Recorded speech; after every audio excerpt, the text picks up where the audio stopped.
My father taught me firearm safety, and he also hunted to put food on our table. Americans today many of them are not as privileged to have the opportunity to hunt or shoot recreationally as I had. Before my family moved to that area in Colorado, my great-grandfather used to visit with my grandma and my great-uncles to take them hunting. He taught them to hunt, they taught my dad to hunt, and he taught me to hunt. Now I teach others. I also help with youth shooting leagues, competition shootings. Some of the competitors, if they don't have firearms, if their families don't own guns, or maybe they don't have a particular gun for a competition, they may have to borrow one. And it really is a joy to watch a young boy or a young girl win a competition with my break action shotgun. It's also a real joy to watch a disabled veteran borrow my shotgun to go tag a wild turkey. This H.R. 8 bill would criminalize both of those activities and many more. Colorado is one of a handful of states that already have these supposed universal background checks. And evidence has shown that they do nothing to reduce crime. A study by gun control researchers has looked into these laws, and they found that they have little effective measure. They don't really work. In Washington state, they also, after having their laws implemented for 2 years, only prosecuted one crime. So they really aren't effective at all, and people aren't enforcing them. We don't need more ineffective, unnecessary, and intrusive laws. What we need is for Congress to take a look at and focus on the causes of violent crime.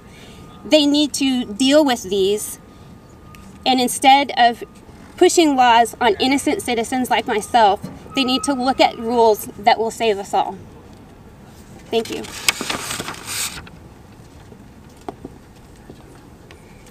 Thank you, Mia. Now I'd like to have Anthony join us.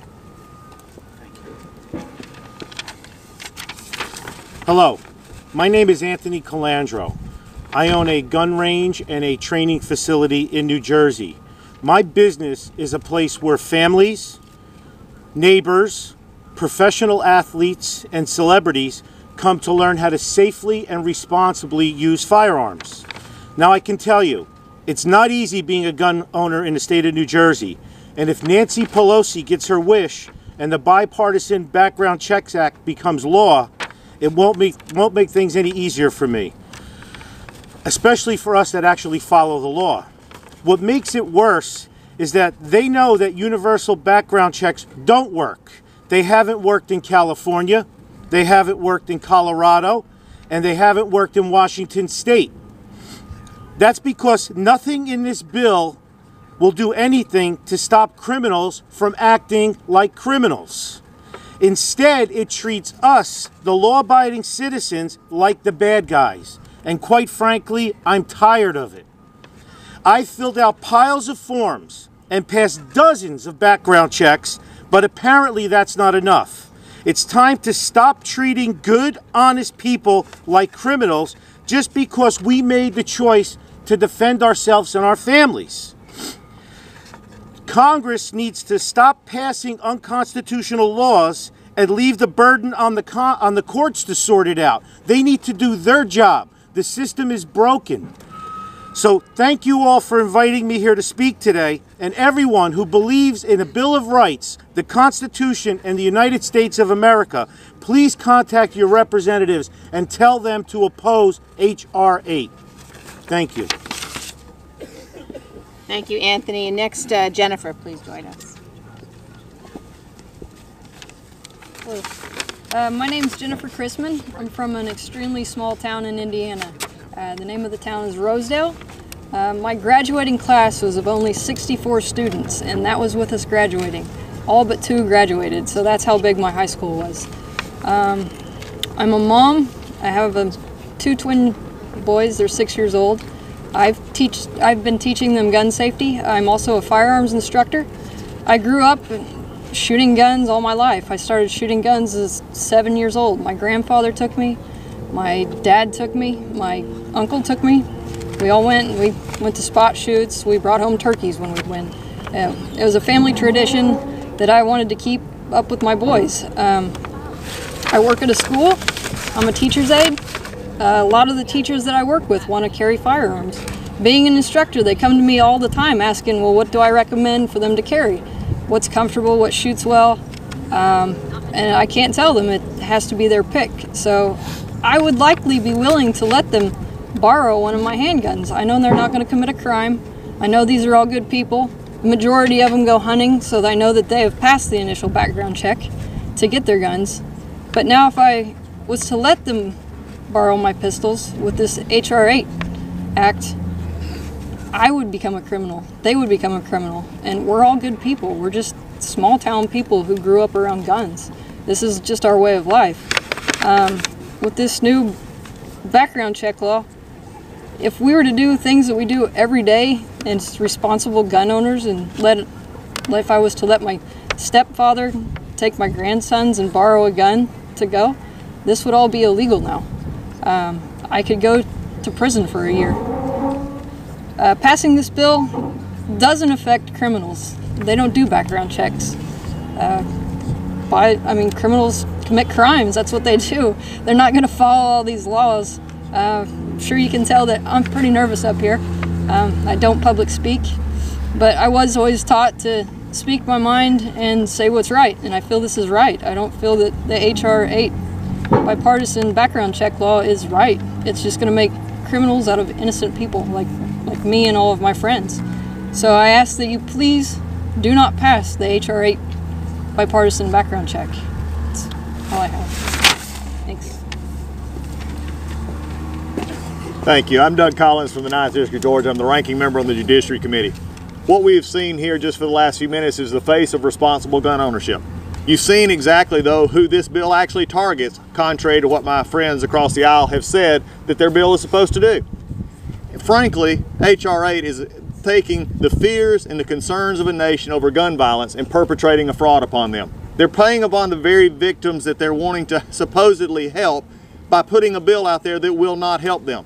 By constantly bringing up the mass violence incidents such as schools and theaters and others, they're saying this will help.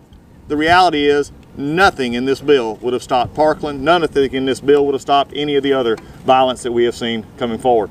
The problem with this bill is, and now they've just exposed it to themselves, is the Obama administration's Department of Justice said if you're going to at least try universal background checks, you have to have a registry. The Gabby Giffords Foundation, who had a witness at our hearing just a couple of weeks ago, on their websites all over said you've got to have a registry, otherwise you can't do it. In fact, when asked about it, they said that is what we would like to see, and asked how this would actually work in practice, could not answer the question. So my question to you is how many times are the Democrats going to bring a bill up pretending to help people when actually knowing full well that they are lying to the very ones they're trying to help? It also makes it unaffordable for those in rural areas and other places because there's no cap on what someone could charge, and in areas where there's no federally licensed firearms dealers, these are problems. So we can pretend with a charade for the next 48 hours saying this will help you, and it will not. Or we can actually take a look at what actually caused this. All the crimes that they will speak of are already, notice what I said, crimes. We have got to do more prosecutions. In the city of Chicago, back I believe just a few years ago, they had 25 prosecutions for gun crimes. In a year after, they had over 500 murders. When you look at it from that perspective, it's time we actually do something. That's why myself and many others have introduced the Mass Violence Prevention Act, which actually looks at things that would have stopped Parkland by giving us a way to have reported and actually have something followed up on. Actually increasing crimes when they steal from federally licensed firearms dealers to make it attractive for them to do so, and then also continuing this process of adding more people to actually prosecute the crimes that are already on the books. I asked the media here, how many times have you heard it? Here's the solution you're looking for, and it ends up being just another bumper sticker, another broken promise. Add H.R. 8 and add H.R. 1112 to another line of fraud perpetrated by the Democrats on the very ones they claim to help. Thank you. Oh, and with that, the gentleman from Tennessee, Dr. Phil Rowe. Thank you. Thanks, Doug. Thanks very much. I'm here not only as a congressman, but as a veteran of the United States Army to fight for the rights of the brave men and women that protected and risked their lives for all of our rights. This bill would strip away Second Amendment rights for our nation's veterans, the men and women who risked their lives for this and all of our other constitutional rights. It's outrageous that we would take away from them, the veterans, their rights without a hearing in a courtroom.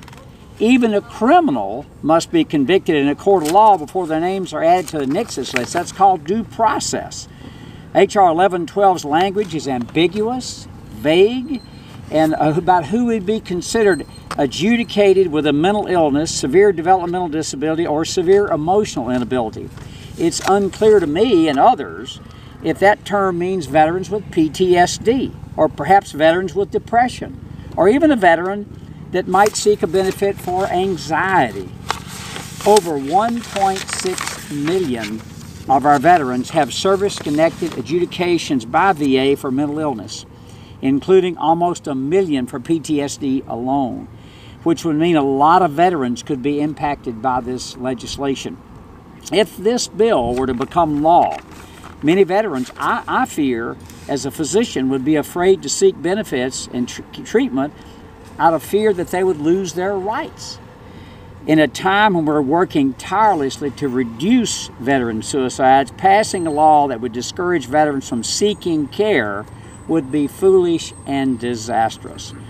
All of the Americans who deserve their constitutional rights, and the most deserving are those who fought for this country and protected those rights. We as veterans oppose H.R. 1112. Now I'd like to turn the podium over to Richard Hudson, I think. Thank you.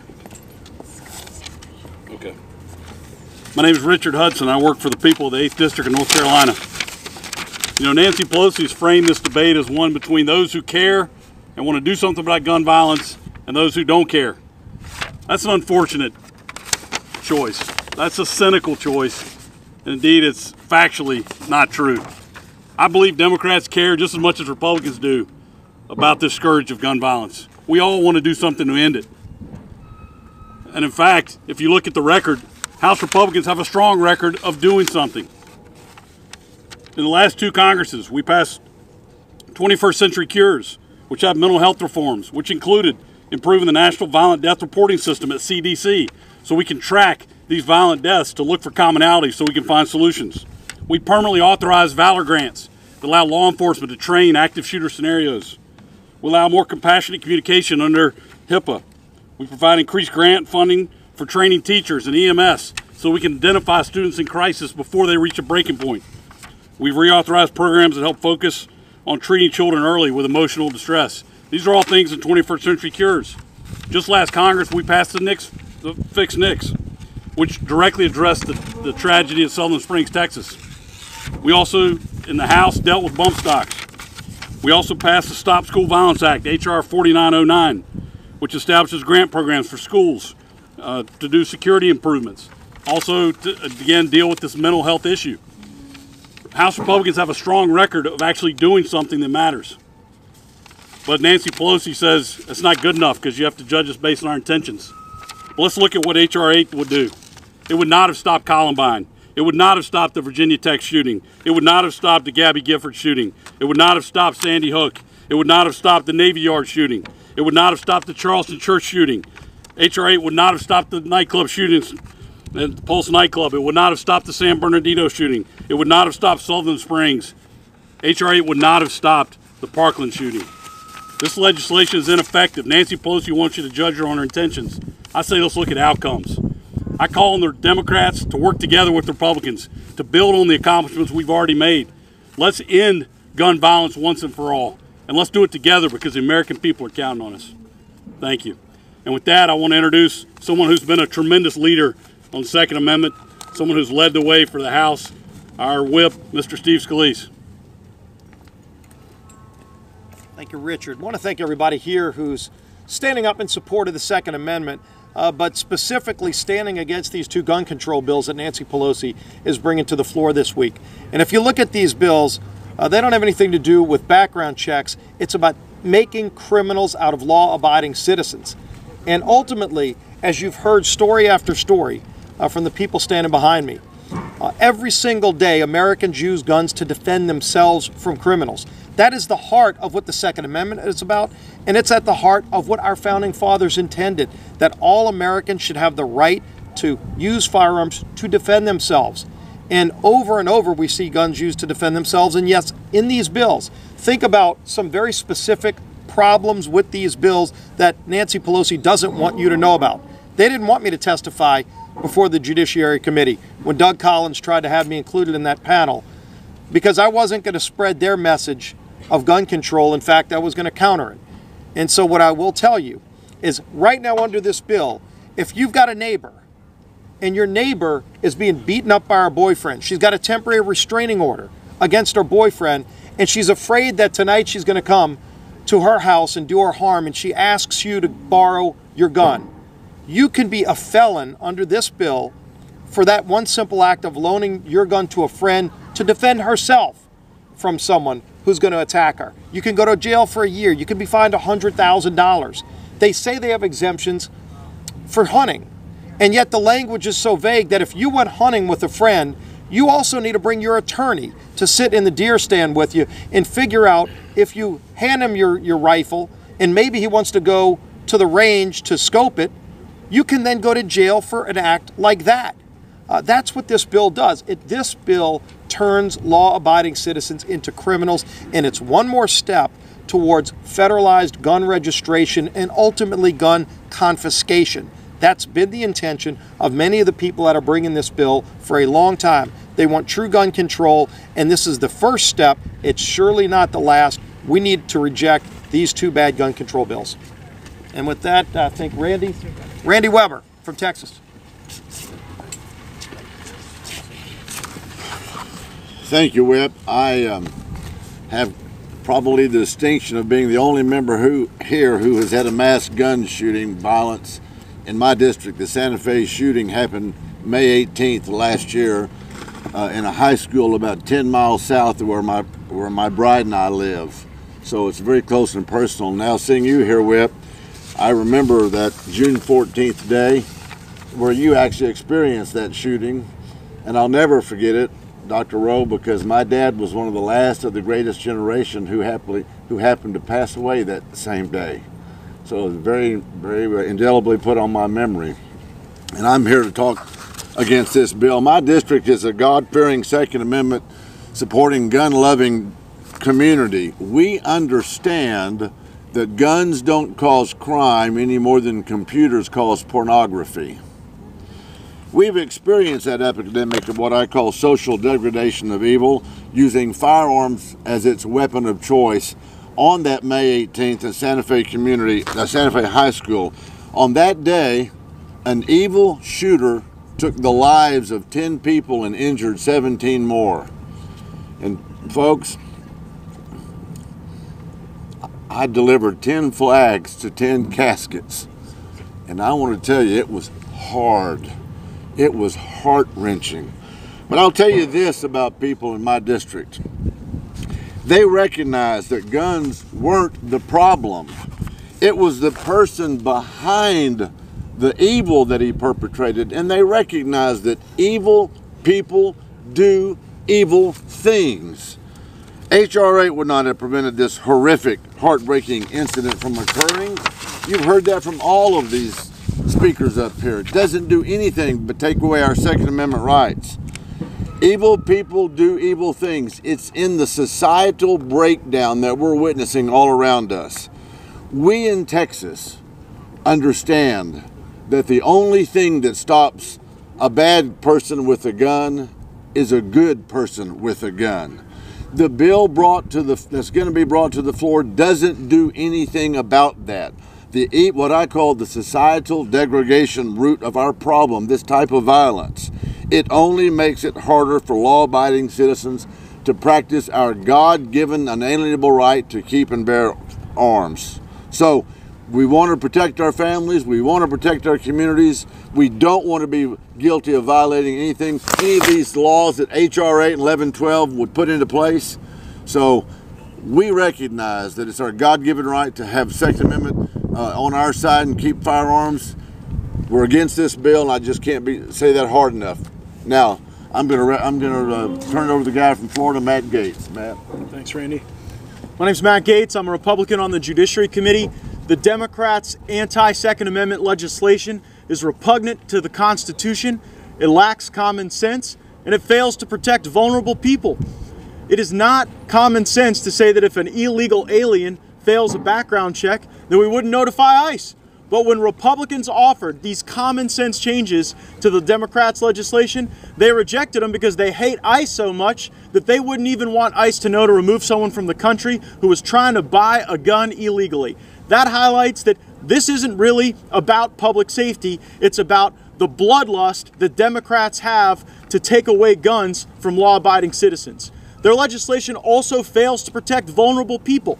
If someone has gone to a judge and received a protective order to stop an abuser from coming in their proximity, the Democrats' legislation would stop someone from loaning that person a gun if they were in fear of some sort of violence by an abuser. We're going to stand with the law-abiding Americans. We're going to stand with the Constitution. We're going to stand for common sense reforms like depriving illegal aliens of guns when they try to get them. And ultimately, that'll lead to safer communities in a safer country. And I'd now like to invite my colleague, Ted Budd from North Carolina. Just want to thank you all for being here. This is such an important issue. Look, we have to decide whether this is about making ourselves feel better or this is about making our communities safer. We all want our kids. I'm a father to 3 teenagers. We all want our kids to come home at the end of the day. We love our children. We love other people's children that are in schools. We want them to be safe.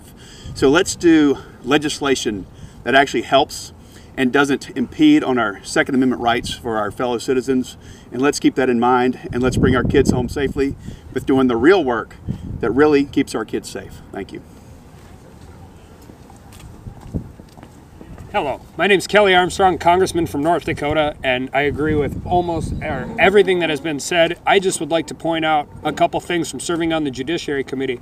Things that concern my constituents are how we deal with things in communities and this town, forget about the other part of America and rural America and where we live, where we grow the food, raise the cows that feed and power not only this country but the whole world. And this bill has no exemption for farming or ranching. These families and these farms and ranches often operate 100 miles from the closest community, let alone the closest FFL dealer. And you're dealing with situations where now having a ranch gun in your truck to deal with predator control, putting down a wounded or sick animal becomes a problem if you employ anybody on your ranch. And I would also agree with Congressman Scalise that while there is some language in the bill as far as exemptions for hunting and fishing, they are written in such a way that no law-abiding citizen would ever take the risk of following up. This bill is bad policy, it's terribly written, and it's going to significantly curtail rural America's Second Amendment rights. Thank you. I'm Congressman Greg Stubbe, Florida 17.